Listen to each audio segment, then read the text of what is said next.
ಬಹಳ ಸಂಭ್ರಮದಿಂದ ಮದುವೆ ಆಗಿತ್ತು. ಮದುವೆ ಆದ್ಮೇಲೆ ಸಂಸಾರನೂ ಕೂಡ ಒಂದು ವರ್ಷ ಚೆನ್ನಾಗಿ ನಡೀತಾ ಇತ್ತು. ಮದುವೆ ಆದಂತ ಪತ್ನಿಯನ್ನ 5 ತಿಂಗಳ ಗರ್ಭಿಣಿ ಮಾಡಿದ ಮೇಲೆ ಈಗ ಪೊಲೀಸಪ್ಪ ನನಗೆ ನೀನು ಬೇಡ ಅಂತಿದಾನಂತೆ.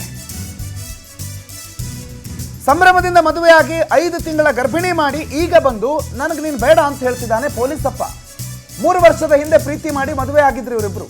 ಕೋಲಾರದ ಸಶಸ್ತ್ರ ಮೀಸಲು ಪಡೆಯ ಕಾನ್ಸ್ಟೇಬಲ್ ಕೆಂಡಗಣ್ಣ ಸ್ವಾಮಿ ಅಂತ. ಕೆಂಡಗಣ್ಣ ಸ್ವಾಮಿ, ಈ ಕೆಂಡಗಣ್ಣ ಸ್ವಾಮಿಯ ಕೆಂಡದ ಕಣ್ಣು ಮತ್ತೊಬ್ಬರ ಮೇಲೆ ಬಿದ್ದಂಗೆ ಕಾಣ್ತಾ ಇದೆ. ಹಾಗಾಗಿ ನನಗೆ ನೀನು ಬೇಡ ಅಂತ ಅದೇ ಗ್ರಾಮದ ಪವಿತ್ರ ಅನ್ನೋರನ್ನ ಪ್ರೀತಿಸ್ತಾ ಇದ್ದಾನಂತೆ. ಮತ್ತೊಬ್ಬಳಿಗೋಸ್ಕರ ಗರ್ಭಿಣಿ ಪತ್ನಿಗೆ ಡಿವೋರ್ಸ್ ಕೊಡೋದಕ್ಕೆ ಹೊರಟಿದ್ದಾನಂತೆ ಪೊಲೀಸಪ್ಪ. ಇರೋದಾದ್ರೆ ಮೂವರು ಒಟ್ಟಿಗೆ ಇರೋಣ ಅಂತ ಕೂಡ ಒಂದು ಆಫರ್. ಒಂದು ನಿಂಗಿರ್ಬೇಕಾ, ನನ್ನ ಜೊತೆಗಿರ್ಬೇಕಾ, ನಾನು ಅವಳು ಇರ್ತಾಳೆ, 3 ಜನ ಜೊತೆಗಿರೋಣ, ಇಲ್ಲ ಅಂತಂದ್ರೆ ನೀನು ಬೇಡ, ನಾನು ಅವಳ ಜೊತೆ ಇರ್ತೀನಿ ಅಂತ ಎಷ್ಟು ಸುಲಭವಾಗಿ ಹೇಳ್ತಾ ಇದ್ದಾನೆ ನೋಡಿ ಪೊಲೀಸಪ್ಪ. ಕಾನೂನಿನ ವಿಚಾರ ಅಲ್ಲ ಇದು, ಮಾನವೀಯತೆ ವಿಚಾರ. 5 ತಿಂಗಳ ಗರ್ಭಿಣಿ ಮಾಡಿ ಆ ಗರ್ಭಿಣಿ ಹೆಂಗಸನ್ನ ನಂಗೆ ನೀನು ಬೇಡ, ನಾನು ಇನ್ನೊಬ್ಬಳು ಲವ್ ಮಾಡಿದ್ದೀನಿ, ಅವಳ ಜೊತೆ ಇದ್ಬಿಡ್ತೀನಿ, ಬೇಕಾದ್ರೆ ನಾವು 3 ಜನ ಒಟ್ಟಿಗೆ ಇರೋಣ, ನಾನು 2 ಹೆಂಡಿನ ಮುದ್ದಿನ ಗಂಡ ಆಗಿ ಬದುಕ್ತೀನಿ ಅನ್ನೋ ರೀತಿಯಲ್ಲಿ ಆಫರ್ಗಳನ್ನು ಕೊಡ್ತಾನಂತೀತ.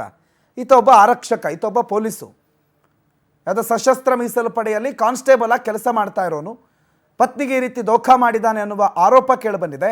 ಯಾವುದೋ ಪರಸ್ತ್ರೀಗೋಸ್ಕರ ಯಾರನ್ನೋ ಪ್ರೀತಿ ಮಾಡಿ ಈಗ ತಾನು ಅವಳ ಜೊತೆ ಇರ್ತೀನಿ, ನೀನು ಬೇಡ ಅಂತ ಹೇಳ್ತಿದ್ದಾನಂತೆ. 5 ವರ್ಷದ ಗರ್ಭಿಣಿಗೆ ಕೈ ಕೊಟ್ಟು ನೀನು ಏನು ಬೇಕಾದರೂ ಮಾಡ್ಕೊ, ನಿನ್ನ ಜೀವನ ನೀನು ನೋಡ್ಕೊ ಅಂತ ಬಿಟ್ಟಿದ್ದಾನಂತೆ ಕೆಂಡಗಣ್ಣ ಸ್ವಾಮಿ. ಪವಿತ್ರ ಅನ್ನೋ ಯುವತಿಗೆ ಮೋಸ ಮಾಡಿರೋದು.